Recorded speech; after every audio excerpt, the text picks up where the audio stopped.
You know, I watched an interview this week, and I've done videos on it, and I've given my 2 cents on it already, with Simon Jordan on Talksport. And Simon Jordan and a lot of the guys on Talksport, they really seem to, I don't know why, because with Anthony Joshua, they talk about him, not all of them, obviously, but with some with the likes of Simon Jordan, they talk about Anthony Joshua almost like he's done nothing.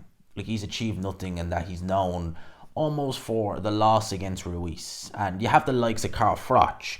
Carl Froch, to be fair to Carl Froch, he is more, when it comes to him critiquing other fighters, he doesn't really have favourites, so to speak. Like, it's not like he's giving Joshua a critique, but he's praising Tyson Fury. He's critiquing Tyson Fury aplenty. Oh, he is. He is critiquing him aplenty. With Anthony Joshua, I find that he just goes overboard with it. That, like, he makes Anthony Joshua, when he talks, especially when he talks about legacy, like Anthony Joshua in the heavyweight division in the sport of boxing has achieved nothing. What? Whereas Carl Froch has achieved a lots in the sport. He certainly has. You can't take that away from him.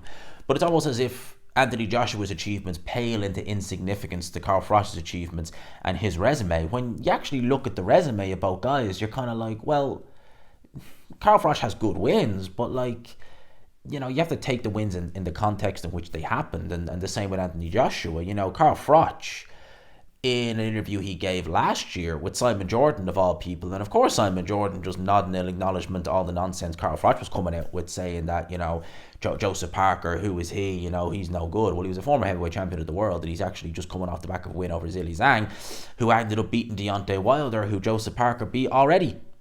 Just, that's Joseph Parker.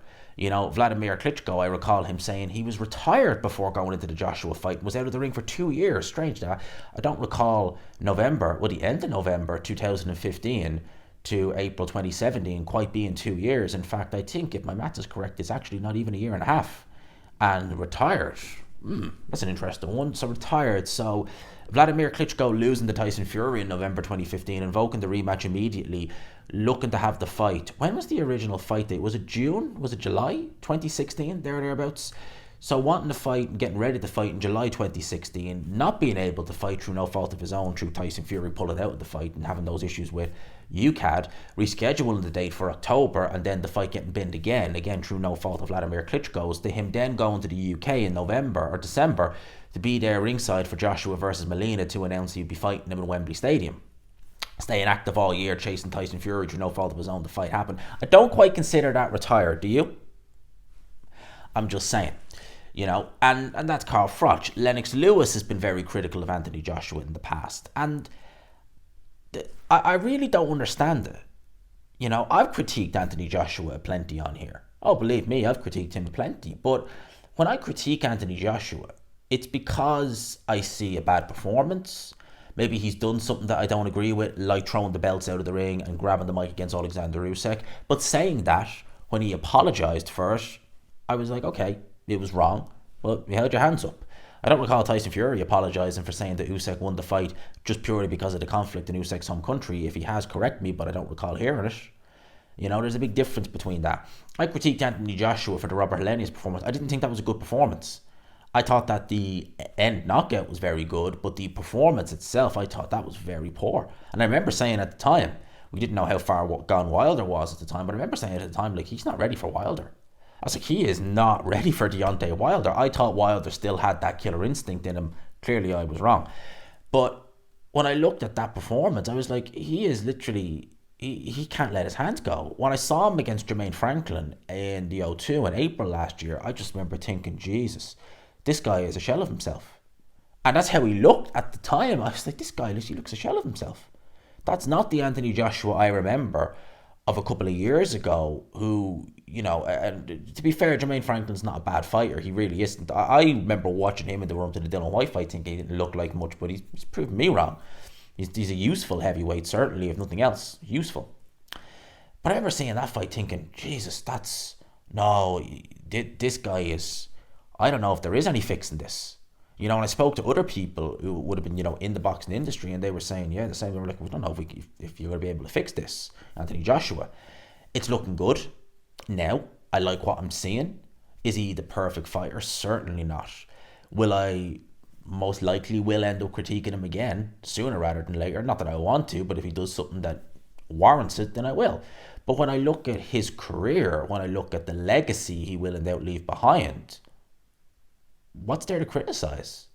Really, when you think about it, Anthony Joshua was fast tracked. He was fast tracked, and Carl Froch will say, "Oh, well, he only won it against Charles Martin." Yeah, okay, he did. He only won it against Charles Martin. But did Anthony Joshua come out with this whole, well, I'm a champion, but I'm really a contender, like Deontay Wilder? Well, he didn't do that. He was only champion for a year, and he was already going into a unification. Well, unification of sorts. It was the vacant WBA title against Vladimir Klitschko. A year after winning. Bear that in mind. And a year later, 2018, he'd been champion for 2 years. He was unified champion. He had 3 of the 4 major titles. You got the title off an easy touch of Charles Martin. I'll give you that. It was an easy touch, but did you go and hold that belt hostage like some people do? No. Went and unified. And you could say, oh, well, Joseph Parker wasn't that good. Well, his legacy, his resume is looking pretty good now. Vladimir Klitschko was still quite useful. Vladimir Klitschko was considering, I think he was going to take the rematch and then chose to retire. So Klitschko was thinking, okay, I can go again. Chose not to in the end. Lost to Andy Ruiz. Yeah, Andy Ruiz is useful heavyweight, or at least he was. Don't know what he's like now. He ultimately avenged that loss, and then goes and obviously loses twice to Alexander Usyk. But everyone's lost to Alexander Usyk. Everyone who he's fought has lost. The closest anyone's come to beating Alexander Usyk was Myers Briggs. So I don't understand where this critique of Anthony Joshua comes from. You have the likes of Simon Jordan on TalkSport, Carl Froch, Lennox Lewis. I'm sure there are others there. In fact, I remember, and you can go and look this up, I remember Ben Davison when Anthony Joshua beat, and this is the trade, Ben Davison, when Anthony Joshua beat Andy Ruiz. You can go and find the article. If I can find it, I'll even stick it in this video, saying that Anthony Joshua was a pound shop version of Tyson Fury. Words to that extent. Anthony Joshua has basically done what Tyson Fury has claimed to be doing. Anthony Joshua tried to unify at every available opportunity. Anthony Joshua, when the big fights weren't made, he looked to fight his mandatories. He looked to fight his contenders. He looked to fight his contemporaries. Whenever fights didn't happen, if a fight was announced and it got pulled or it got rescheduled or someone had to come in, whose fault was that? Well, it wasn't Anthony Joshua's fault. When Jarrell Big Farmer Miller was the opponent from Madison Square Garden, whose fault is it that fight didn't happen? It's not AJ's. And on short notice, you kind of give him a pass to say, okay, they're not going to get anybody decent. They might get, I remember some of the names at the time. There was Adam Kalnacki. I really didn't like that fight. There was Luis Ortiz. I really didn't like that fight. There was, God forbid this fight happened, Manuel Chard. Oh yeah, they were some of the names that were being talked about. I really didn't like that. They took Andy Ruiz.